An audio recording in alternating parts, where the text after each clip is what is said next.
राधे राधे दोस्तों, आज मैं आपको भगवान के एक ऐसे भक्त की कथा बताने जा रहा हूं जिनकी गोद में भोजन करने के लिए भगवान स्वयं परेशान रहते थे। जी हाँ, ये भक्त कोई और नहीं, कलयुग के ही भक्त थे, चोखा मेला जी। तो चलिए बढ़ते हैं कथा की ओर।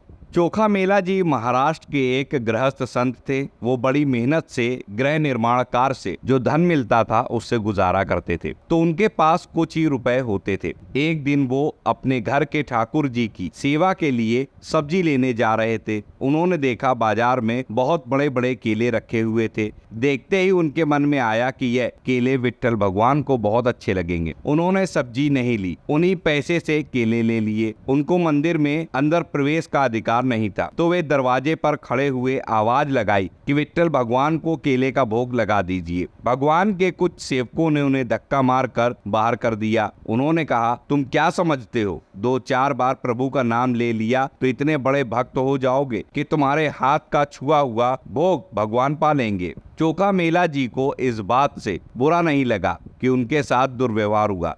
वह एकांत में जाकर प्रभु से बात करने लगे कि मेरा अपमान हुआ, इस बात का मुझे कोई दुख नहीं, लेकिन आपने ऐसा क्यों किया। मेरे हृदय में आपने ही प्रेरणा की और फल देख करके मेरे मन में आया कि आप खाना चाहते हो, तो मैं आपके लिए केले ले गया। मुझे ऐसी जगह पैदा ही क्यों किया जहाँ की सेवा आपको पसंद नहीं। आप तो सब कुछ कर सकते थे ना। उसके बाद फिर आपने केले खाने की चाह प्रकट क्यों की। यदि आप ऐसा ही चाहते तो फिर मैं इस शरीर को रख कर क्या करूंगा, क्योंकि ये शरीर आपकी सेवा के योग्य नहीं है। आज से मेरा अन्न जल बंद और अब मैं इस शरीर को त्याग दूंगा। उन्होंने अपनी कुटिया का दरवाजा बंद कर लिया और निश्चय कर लिया कि इस शरीर में न जल डालेंगे और ना ही अन्न डालेंगे।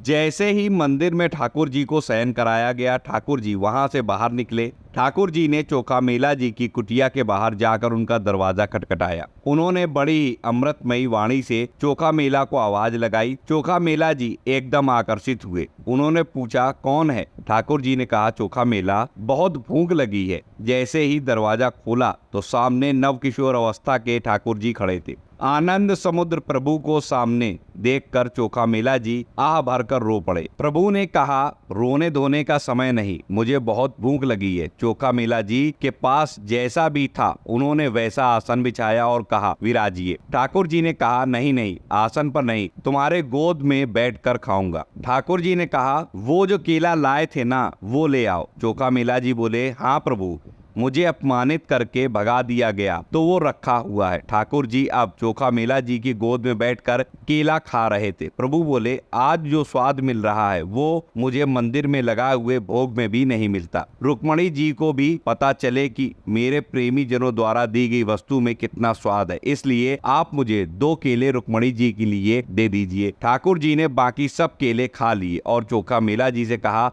आप आनंदित रहो, मैं उन्हीं का होता हूँ जो मेरे लिए हैं। मैं किसी जाति, कुल, साधना, अवस्था, तपस्या का नहीं होता। इसका तो केवल कुछ सुकृत फल होता है, लेकिन जो केवल मेरे लिए हैं मैं उनका होता हूँ। ठाकुर जी वापस अपने मंदिर में आए। रुक्मणी जी को अपने भक्त द्वारा दिया हुआ केला खिलाया और आंगन में छिलके फेंक दिए। उन्होंने मंदिर का दरवाजा अंदर से बंद कर दिया। सुबह दर्शन के लिए हजारों भक्तों की भीड़ लगी। ठाकुर जी की सेवा करने वाले सेवक बाहर से ताला लगाकर जाते थे। उन्होंने जब ताला खोला तो दरवाजा नहीं खुला। सब बहुत परेशान हो गए और रोने लगे। पुजारियों ने प्रभु से प्रार्थना की कि प्रभु, कोई अपराध हो गया क्या। ठाकुर जी ने कहा, यह दरवाजा तभी खुलेगा जब आप सब चोखा मेला जी को लेकर आएंगे और वह दरवाजा खोलने के लिए कहेंगे। निजी सेवकों ने कहा, प्रभु हम अभी जाते हैं। ठाकुर जी ने कहा, ऐसे नहीं, पालकी लेकर जाओ। चोखा मेला जी को पालकी में बिठा कर लाओ। वो दैन्य है तो शायद वो पालकी में ना बैठे। आप उनके चरण पकड़ना, प्रार्थना करना, लेकिन उनको पालकी में ही बिठा कर लाना। ठाकुर जी अपने सेवकों के जीवन आधार थे। वो पालकी लेकर चोखा मेला जी को लेने के लिए भागे। सब लोग आश्चर्यचकित हो रहे थे कि कल मंदिर के दरवाजे से जिसको धक्का दिया गया था, आज उसे ही भगवान के सेवक पालकी में लेने जा रहे। जैसे ही सेवकों ने पालकी में बैठकर मंदिर चलने की बात की तो चोखा मेला जी तो साष्टांग लेट गए। उन्होंने कहा, मैं इस योग्य नहीं। सेवकों ने उनके चरण पकड़ लिए कि अब आप और मत छुपाइए, हम जान गए हैं कि आप किस कोटि के महान भक्त हैं। उन्होंने जबरदस्ती चोखा मेला जी को पालकी में बिठाया और उनकी जय जयकार करते हुए उन्हें मंदिर में ले आए। मंदिर में जाते ही चोखा मेला जी ने आंसू बहाते हुए प्रभु प्रभु से प्रार्थना की। उन्होंने कहा, प्रभु बस करो, अब तो दरवाजा खोल दो। इसके बाद तत्काल मंदिर के दरवाजे खुल गए।